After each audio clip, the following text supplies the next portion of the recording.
The streetlights flickered through the frost on my bedroom window. I could hear the old furnace struggling against the February cold. It was 4:47 a.m. when my phone vibrated on the nightstand. At 62, I'd learned that calls before sunrise rarely bring good news. The screen showed Sarah Chen, my teaching assistant. I answered immediately. Her voice was shaking. "Professor Morrison, don't go to campus today. Please, just trust me on this." I sat up, fully awake now. Sarah had worked with me for 3 years. She wasn't dramatic. She wasn't reckless. "Sarah, what's going on?" "I can't explain on the phone. But if you go to your lab this morning, Professor, they're waiting for you. The campus police. Maybe more." My chest tightened. "The police?" "Sarah, I don't understand." "Check your university email. But not from your laptop. Use your phone, a different network." Her breath caught. "I'm so sorry, Professor. I should have seen this sooner." The line went dead.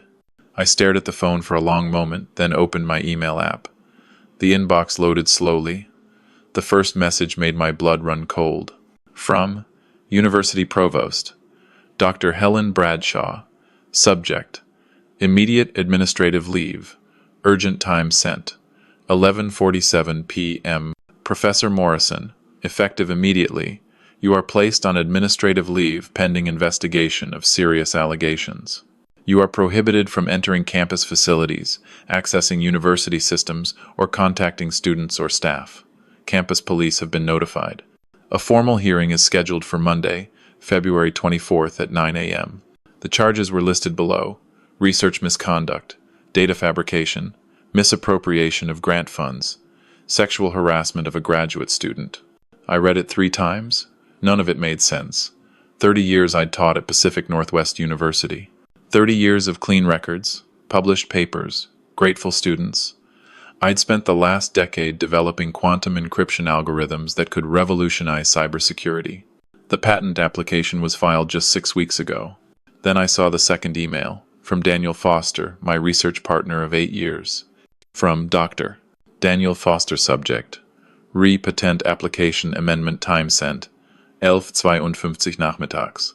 Edward, given the circumstances, I'm filing an amendment to remove your name from the patent application. The university legal team agrees this is necessary to protect the integrity of the research. I'll be presenting our findings at the National Physics Conference next week as sole principal investigator. I'm sorry it came to this. My hands started shaking. Daniel and I had worked side by side since 2017. We'd written every line of code together, run every simulation, debugged every error at 2 a.m., fueled by coffee and determination. The quantum encryption protocol was as much mine as his. More mine, if I was being honest. The breakthrough that made it viable came from my work in the 1,990 seconds. I scrolled down. More emails. The university's Title IX coordinator, the dean of the College of Sciences, the chair of the Ethics Review Board, all time-stamped between 11 p.m. and midnight, all sent while I was asleep. This was orchestrated. This was planned. I called Sarah back. She answered on the first ring. "Professor, are you okay?" "No." "Sarah, what do you know about this?" "Yesterday afternoon I was in the physics department office filing some paperwork. Dr. Foster was there with Jennifer Lewis from his lab. They didn't see me. I heard Jennifer say, 'The video looks real enough. No one will question it.' And Dr. Foster said, 'By Monday, Morrison will be so buried in allegations, he won't be able to defend himself.'" Video. My stomach dropped. "What video?" "I don't know. But Professor, I think Dr. Foster has been planning this for weeks, maybe longer. Last month, he asked me about your teaching schedule, when you met with students, which students came to your office hours. I thought he was just being collegial. Now I realize he was mapping your routine." I stood up and walked to my window. The street was empty, dark. Snow had started falling again. "Sarah, did you tell anyone what you heard?" "No. I was scared. Dr. Foster is. He's powerful. He has connections. And I'm just a grad student." Her voice broke. "But I couldn't let you walk into campus this morning without warning you. Thank you. Thank you for calling me. Professor Morrison, I believe you. Whatever they're accusing you of, I don't believe it." After we hung up, I sat in the darkness and thought. Daniel Foster. We'd met at an academic conference in 2016. He was brilliant, charming, ambitious. He'd just moved to Pacific Northwest from MIT with impressive credentials. When the university offered him a position, he specifically requested to collaborate with me on quantum computing research. I'd been flattered. The work had gone well. Too well.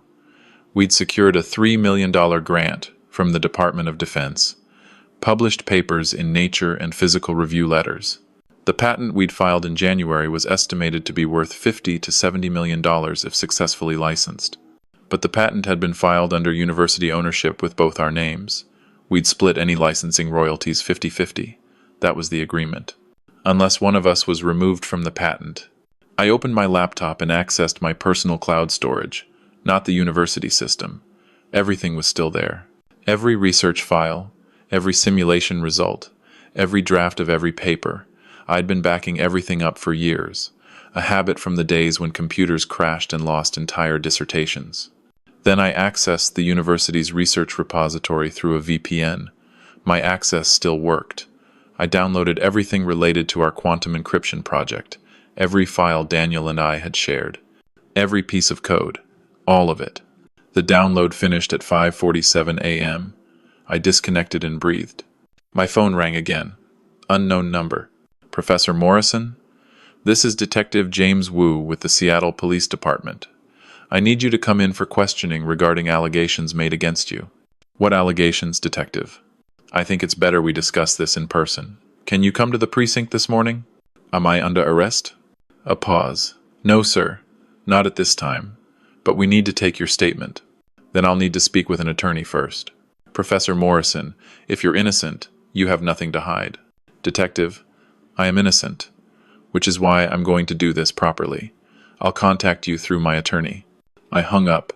My hands were steady now. The fear was being replaced by something colder. Calculation. If Daniel was trying to frame me, he'd need evidence. Fabricated evidence. Witnesses who were lying or mistaken. A narrative that seemed plausible enough that the university would act quickly before I could defend myself. I thought about what Sarah had said. The video looks real enough. Deepfake. It had to be. The technology had gotten terrifyingly good.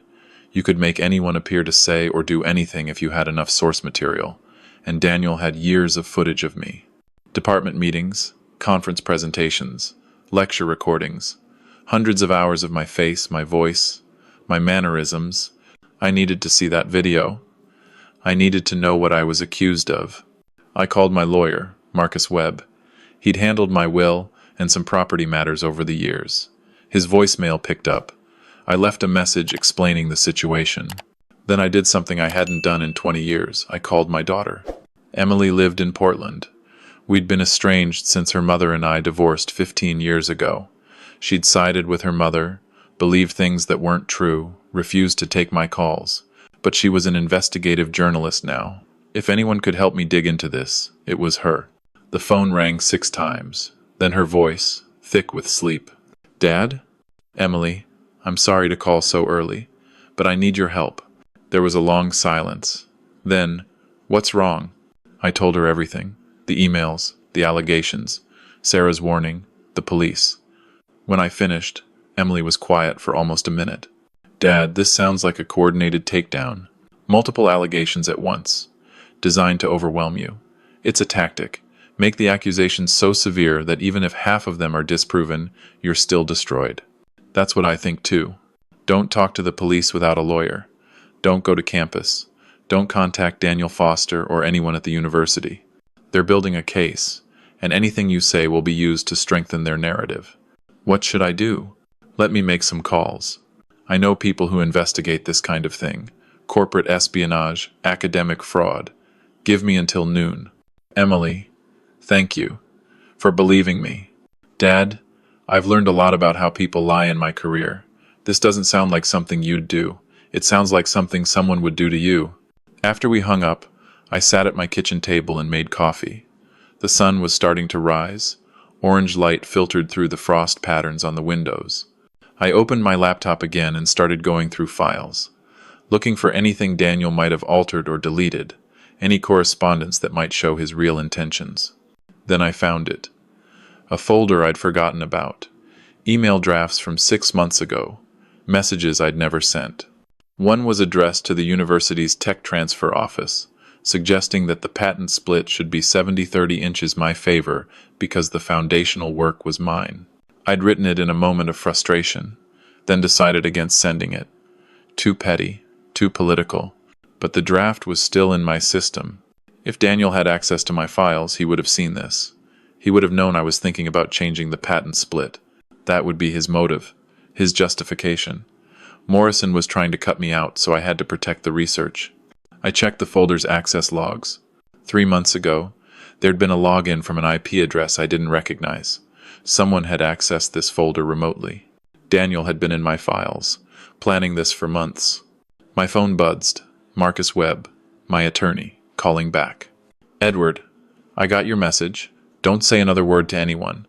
I'm contacting the university on your behalf, and I'm bringing in a specialist, someone who handles academic misconduct cases.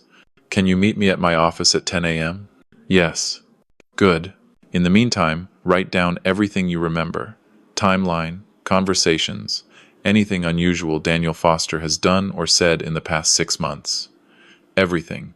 I spent the next 3 hours writing, filling page after page with details. Daniel asking questions about my personal life. Daniel volunteering to present our research alone at conferences. Daniel suggesting we keep certain developments off the books until the patent was secured. At 9:30 a.m., Emily called. Dad, I have a contact who used to work in university research security. She says this pattern matches other cases where partners try to steal intellectual property. The sexual harassment claim is classic. It's designed to make you radioactive, so no one wants to defend you. Do you think they'll find evidence? They'll manufacture it. If Daniel has access to your office, your computer, your phone records, he can create a convincing case. Fake text messages, edited photos, testimony from students he's coached. How do I fight that? You need to prove he's the one fabricating evidence, and you need to do it fast, before Monday's hearing. Because once that hearing happens, the damage is done. Even if you're eventually cleared, your reputation is destroyed. How do I prove it? I'm working on that. Just stay safe. Stay away from campus. And Dad, if anything happens to me in the next few days, if I stop answering my phone or something seems wrong, you need to know that means I got too close to something dangerous. My blood ran cold. Emily, don't put yourself at risk for this. You're my father. I'm not letting them destroy you. She hung up before I could respond. I met Marcus at his office. He'd brought in Dr. Patricia Chen, a specialist in academic integrity cases. She was in her 50s, sharp-eyed, no nonsense. Professor Morrison, I've reviewed the allegations. These are serious charges, but they're also suspiciously convenient. Sexual harassment claims are notoriously difficult to defend against because they often come down to one person's word against another's. But in academic settings, there's usually corroborating evidence. Security footage, email records, witness statements from multiple sources. We'll demand to see all of it. What if they've fabricated the evidence? Then we'll prove it's fabricated. I've worked with digital forensics experts who can analyze video and audio for signs of manipulation. If they're using deepfake technology, there are tells. Artifacts in the rendering. Inconsistencies in lighting or perspective. We can catch them. What about the other allegations? Data fabrication? Misuse of funds? Those are easier to defend against. You have records, backup files, independent verification of your research. We'll document everything. Marcus leaned forward. Edward, I need to ask you something directly. Is there any truth to any of these allegations? Anything at all that might be misunderstood or taken out of context? No, none of it is true. Good. Then we fight. I spent the weekend at home, hidden. I didn't go outside. Didn't answer calls from numbers I didn't recognize. Emily texted me updates. She'd found 2 former students of Daniel's who described him as manipulative and vindictive. One of them said he'd threatened to destroy her career when she criticized his teaching methods. On Sunday afternoon, Emily called with urgency in her voice. Dad, I found something. Jennifer Lewis, the grad student working with Daniel, she posted something on her private Instagram 3 weeks ago.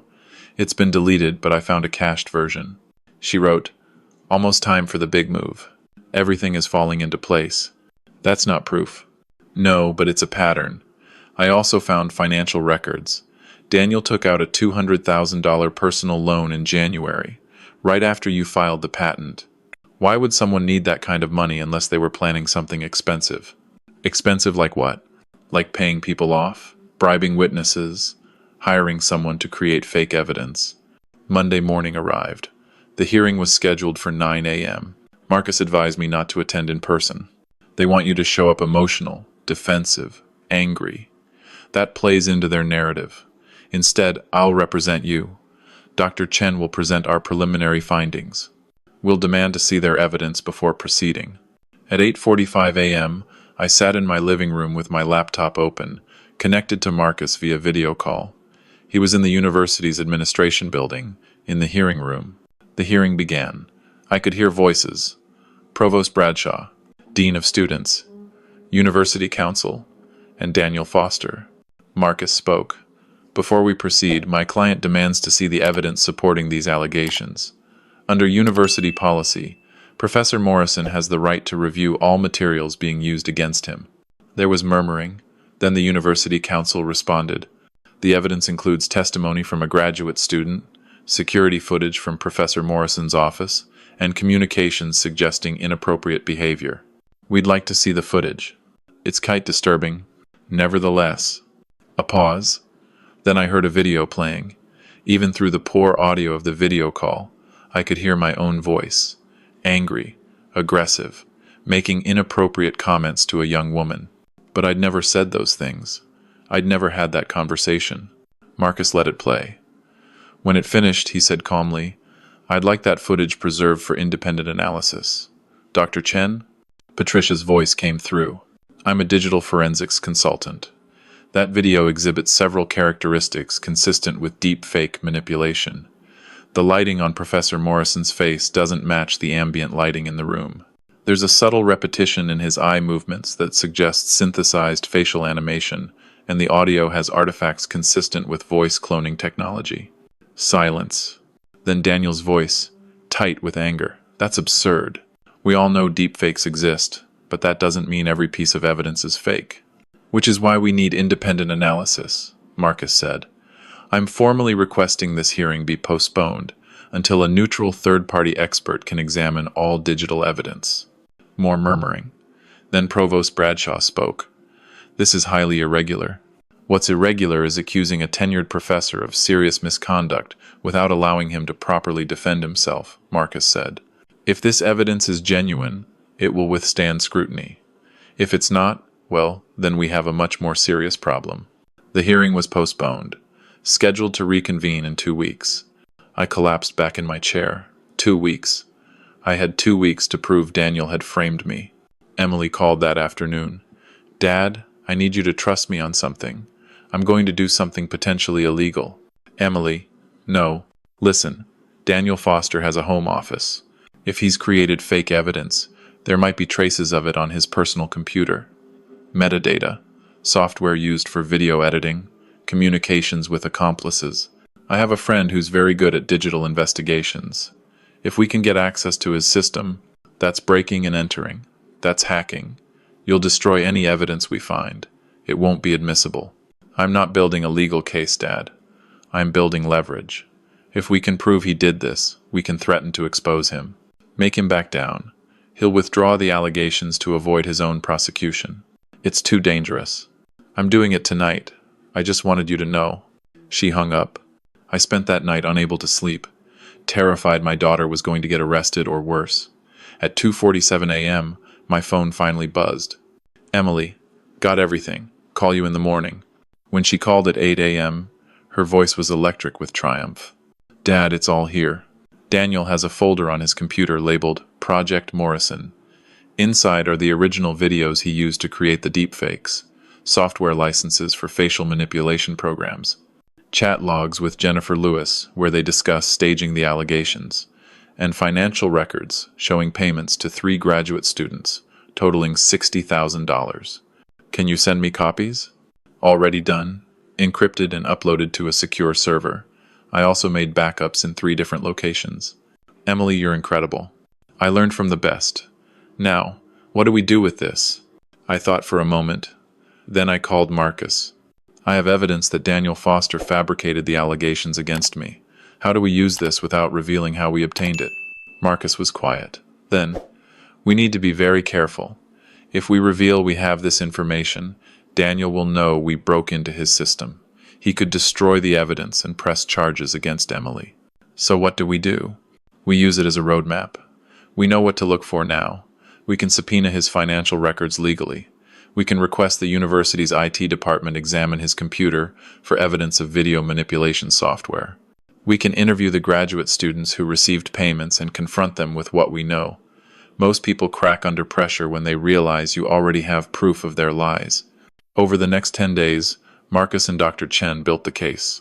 They hired a digital forensics firm to analyze the video evidence. The firm confirmed it was a deepfake, created using commercially available software. They traced the software license to a purchase made by Jennifer Lewis using a credit card registered to an LLC owned by Daniel Foster. They subpoenaed Daniel's bank records and found the payments to 3 graduate students, all labeled as research assistants but with no corresponding university paperwork. They interviewed the students. 2 of them broke immediately when confronted with the financial evidence. They admitted Daniel had paid them to lie, to say they'd witnessed me behaving inappropriately, to sign statements they knew were false. The 3rd student, a young woman named Rachel Torres, was the one who'd supposedly been harassed. When Dr. Chen sat down with her privately and said, "We know Daniel paid you $60,000. Rachel started crying. He said Professor Morrison was trying to steal Dr. Foster's research. He said this was the only way to protect the patent. He said Morrison would be fine, that he'd just retire early with his reputation intact. He promised no one would get hurt, but you signed a statement claiming Professor Morrison sexually harassed you." "I know. I'm so sorry," Dr. Foster said. "He said if I didn't help him, he'd make sure I never got my PhD. He controls my research, my funding, everything." "Rachel, you need to recant that statement." "Officially. I'll do it. I'll do whatever I need to do. I can't live with this." On February 20th, 4 days before the reconvened hearing, the university received a detailed report from Marcus and Dr. Chen. It included the forensic analysis of the deepfake video, the financial evidence of payments to false witnesses, testimony from Rachel Torres recanting her allegations, and a formal complaint against Daniel Foster for research misconduct, fraud, and conspiracy. The hearing was canceled. That afternoon, FBI agents arrived at the university to arrest Daniel Foster. He was charged with wire fraud, conspiracy to commit fraud, and theft of intellectual property. Jennifer Lewis was also arrested as an accomplice. I watched the news coverage from my living room. Daniel being led out of the physics building in handcuffs, reporters shouting questions. The university issuing a statement about taking the matter seriously and cooperating fully with law enforcement. 3 days later, the university formally cleared me of all allegations. They issued a public apology, offered to reinstate me with back pay, suggested counseling services for the trauma I'd experienced. I declined the reinstatement. I was done with Pacific Northwest University. Instead, I took the patent. The university had agreed, as part of settling potential litigation, to assign the patent entirely to me. 100% ownership. They wanted this over. They wanted me to go away quietly. I licensed the quantum encryption protocol to a private firm for $12 million up front and 7% of all future licensing revenues. The firm estimated the technology could generate $200 million over the next decade. Emily wrote a long-form article about the case for a major publication. It went viral, sparked conversations about academic integrity, the dangers of deepfake technology, and the vulnerability of professors to coordinated attacks by ambitious colleagues. Daniel Foster was sentenced to 8 years in federal prison. Jennifer Lewis received 4 years. The 3 graduate students were placed on academic probation and barred from receiving federal research funding for 5 years. Rachel Torres called me 6 months after everything ended. She'd transferred to a different university, starting over in a new program. "Professor Morrison, I know I don't deserve forgiveness, but I wanted you to know that I've spent every day since then trying to do better, to be better. Rachel, you were in an impossible position. Daniel exploited your vulnerability. I don't hold that against you. Thank you. That means more than you know. I retired to a cabin in the Cascade Mountains. Spent my days reading, hiking, working on personal research projects with no pressure and no partners. Emily visited once a month. We were rebuilding what we'd lost. On a cold morning in November, almost a year after everything had happened, I woke to snow falling outside my windows. The world was quiet, peaceful. My phone buzzed. A text from Sarah Chen, my former teaching assistant. She'd graduated and was now pursuing her PhD at Stanford. Professor Morrison, I defended my dissertation proposal today. It went well. I kept thinking about how you always told me to trust my instincts. That advice saved both of us. Thank you. I smiled and set the phone down. The wind moved through the pine trees. Somewhere far below, the river was flowing under its coat of ice. Justice hadn't come easily, but it had come. And sometimes, that's the best we can hope for.